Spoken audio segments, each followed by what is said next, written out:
খালাম না, ওই বাড়ি ভাত খালাম না। যদি কোনোদিন কাজে যাতে পারি সেই দিনতে ভাত খাবো, তার আগে কোনোদিন ভাত খাবো না, খালাম না আমি।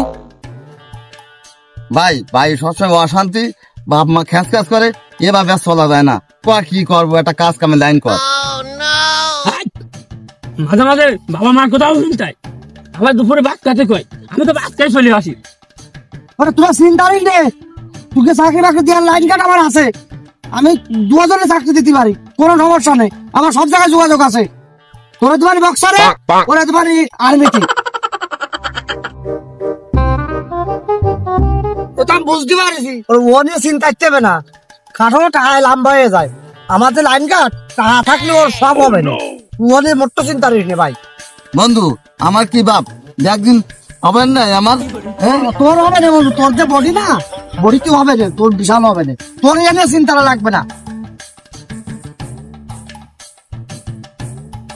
এ তো বডির লাইন কার্ড বলো তো, দুটোটা মারামারি কন্ট্যাক্ট নেবো নাই? তা নিয়ে এ জানে 10 ঘন্টা শুলিয়ে ভালবে না, একদম 18 বস্তার মতন বেশি ভালবে না।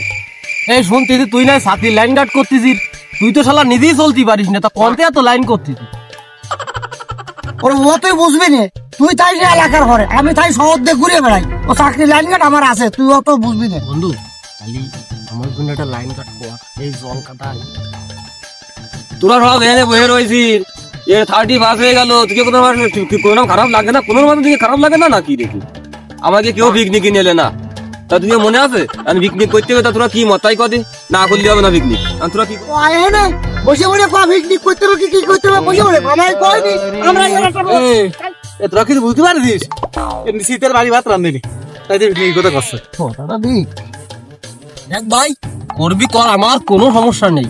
আমার মা কয়েছে আমার মার কবিতার রাস পুরো নেওয়া যাবে না, ওষুধ করতে আমার মার কবিতার রাস পুরো নেই। দেখা মানে একটাই কবি, আর কোনো কবি নেই। তোকে কবিতা আর কোনো কবি নেই, চুরি করতে পারবো না, আর কোনো কবি দিতে আমরা। এ সুখার দিন তুই কি ওসব নিয়ে চিন্তা লাগবে না, কেন ওই যে পরিয়ে দিয়ে আসে না। ও তাহলে ওই কালা মতো পরিষ্কার দিয়ে আসো ওইটি। বাবা এত ভালো জ্ঞানী, এত সবাই গেছে না। ওই তো আসার পথে পরিদিকে বাড়ি দুটো আর ডেইজি, তা খালি পাশে আয় আয় আমার নিবি না। এখন তুই কাছে তো দা শুনে নিয়ে যাচ্ছে না, তা তোরা কি করছিস তাই কদি, তোরা যদি সম্মতি দিস তাহলে চল মালটা আমরা গাই দিয়ে দিকে যা করবি কর, আমার কোনো সমস্যা নেই। সামনে আমার একটা বিয়ে সাথে ব্যাপার আছে, তোরা আমারে বাদে কর। এই সব কথা তুই সবসময় কইস। আরে বক্সারের কথা বাদ দে, বক্সারের কথা বাদ দিয়ে ওই ডাল চাল মশলা এই সমস্ত জিনিসপত্র পাওয়া যায়, সেই লাইন কাটে আমরা আগু। ঠিক কথা কয়েছে। শোন রাস্তায় বড়িয়ে নেড়ে দেওয়ার হয়, তাতে গিয়ে সই পড়ে না, ওই আট চুরিয়ে আসার পথে বড়িয়ে নিয়ে চলিয়ে লিয়ে দেবে হবে না নাকি? তাহলে ওই চালের কি একটু চালি কোনো টেনশনে যার বাড়িতে এক এক চালান নিয়ে যাবেন, তাও হবে না? হবে না, হবে না, হবে না, হবে না। তেল নুন আদা জিরিয়ে খাও কি বাড়িতে আনতে হবে না? ওরে পাগল তুই কি মতো বলত নাই, আমি আমার হাতে আমার ওই জিতেন্দ্রার হাতে দেওয়া হয়েছে। এখন ওরে কলাম যে দাদাটা পিকনিক মনে হয় হতেই পারে, আশা করা যায়।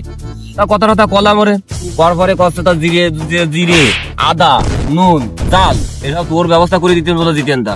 তা ও তো কোনো কথা কলে না, কারণ তোরা তো বুঝিস নিরাপত্তা সম্মতির লক্ষণ। বুঝে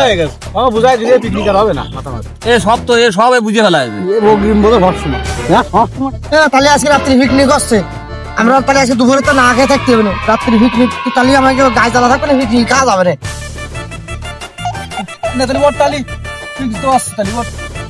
ভাই দাঁড়া, সবকিছু তো করলি, সালাদের ব্যবস্থাটা হবে না? প্লিজ আমাকে ক্ষমা করে দাও, প্লিজ প্লিজ আমাকে ক্ষমা করে দাও, প্লিজ। এমনি পিকনিক করতে কথা বলাই সালাদ তাহলে ওরা আব্বাসে নিয়ে যাবে বসাইয়ে দই মিষ্টি খাওয়া, মানে আমরা পিকনিক করতে কথা বসাইনি, দই আর সালাদ লাগবে। এ বক্সারে ওঠ, তাহলে কি বাড়িতে আর কি তেল মাহায় আসছো গায়ে? বক্সারে তোর